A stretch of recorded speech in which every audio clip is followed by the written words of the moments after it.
আসসালামু আলাইকুম। আশা করি সবাই ভালো আছেন। তো অনেক ভাইয়েরা আমাকে জিজ্ঞাসা করছেন ভাই আমি কোন থাকি আর আমার বাড়ি কোথায়। তো আসলে আমার বাড়ি হইতেছে পশ্চিমবঙ্গ রাজ্যের, ভারতের পশ্চিমবঙ্গ রাজ্যের কুচবিহার জেলায়। আর আমি থাকি কিন্তু দার্জিলিং জেলায়, পশ্চিমবঙ্গ রাজ্যের দার্জিলিং জেলায় শিলিগুড়ি শহরে আমি থাকি। আর কুচবিহার জেলা হয়েছে আমার বাড়ি। আর আমার বাড়িটা কুচবিহার জেলায় বর্ডারের কাছে, যেমন বাংলাদেশ আর ইন্ডিয়া যে কাঁটাতারের রাস্তা, কাঁটাতারের যে বেড়া, ওই বেড়ার পাশাপাশি আমার বাড়ি। আর কাঁটাতারের রাস্তার কারণে আর বর্ডারের কাছে থাকার কারণে আমাদের খুব বেশি ভালো কাজ কাম হয় না। আর কাজ না থাকার কারণে আমি এই শিলিগুড়ি শহরে আসি। আর শহরে মোটামুটি 8 বছর থেকে থাকি। আর 8 বছর থাকার পরে আমি মোটামুটি 2 বছর আগে একটা জায়গা কিনি, বাড়ির থেকে অল্প কিছু জায়গা বিক্রি করে একটা জায়গা কিনি। আর মোটামুটি এখন আমি একটা টিনের ঘর করে আর কি আপাতত থাকি। আর আগে কিন্তু আমি ভাড়াই ছিলাম। তো এটা অনেক হয়তো বুঝবার পারছি না আসলে যে আমি কি থাকি।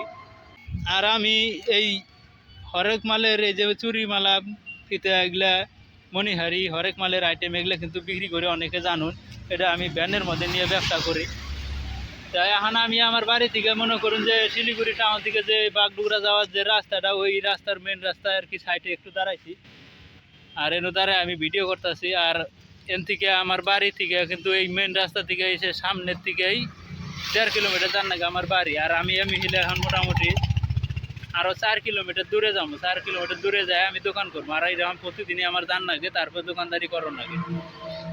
তা এটাই হলো মেন কথা। আর আসলে আমি কিন্তু অনেকে জিজ্ঞাসা করছেন আমার নাম কি ভাই। আমার নাম হইতেছে আতিয়ার রহমান। তো আমরা অ্যাকচুয়ালি মুসলিম লোক, আর ভারতে থাকি। আর বাড়ি তো অনেকে আন্নে করে যেটা কইলাম আন্নারা বুঝবার পাইছো। আমার বাড়ি কুচবিহার জেলায় বর্ডারের সাইডে বাড়ি। আর ফেরি করি, ফেরি করে চলি আর কি। আর এখন কথা হইলো যে আন্নারা অনেকে জিজ্ঞাসা করছো যে আমার ব্যবসা কীভাবে চলে আর আমি কীভাবে ইনকাম করি। অ্যাকচুয়ালি ব্যবসা কিন্তু চলে, মোটামুটি চলে, খুব বেশি ভালো চলে না। এটা নিয়ে একটু ঘোরাঘুরি করার লাগে। এই দোকানটা নিয়ে ভালোই ঘোরাঘুরি করার লাগে, করার পরে টুকটাক কি হয়। তো শুরু থেকে এটি করছি। তারপরে মনে করুন অন্য অ্যাকচুয়ালি আমার সেরকম কোনো কাম টাম জানা নাই, তার ধরুন আমার এই কাজই করণ লাগে। আর আমরা এই দোকান করার অবস্থায় মনে করুন দোকান সবসময় করি একটা চিন্তা ভাবনার মধ্যে থাকি, সবসময় প্রতিদিনই কাজ করার লাগে। তার জন্য কিন্তু আমি ঠিক টাইমে ভিডিও দিবার পাই না। তো এখন আমি মেন রাস্তায় দাঁড়াই আমি ভিডিও করতেছি। আর আমার ভিডিও বানানো একটু অসুবিধা, যে আমি কি ভিডিও করব না করব। আর দর্শকরা যারা আমারে দেখুন, আমারে চিনুন, অনেকদিন থেকে হয়তো দেখতেছুন, তার জন্য কই যে আপনারা সবাই কন্টিনিউ দেখতে থাকবেন। আমি আপাতত ভিডিও বানানো একটু অসুবিধা হইতেছে যে কি ভিডিও করি না করি। কিন্তু একটা সময় আমি আমার কোন কী করি না করি ভিডিও আমি আপনাদের সামনে সবসময় দেওয়ার চেষ্টা করবো। যারা জানবার চাইছিলেন আমার বাড়ি কোনো কী সমাচার, তা তো আশা করি সবাই বুঝবার পারছেন। সবাই ভালো থাকবেন, সুস্থ থাকবেন। ধন্যবাদ সবাইকে।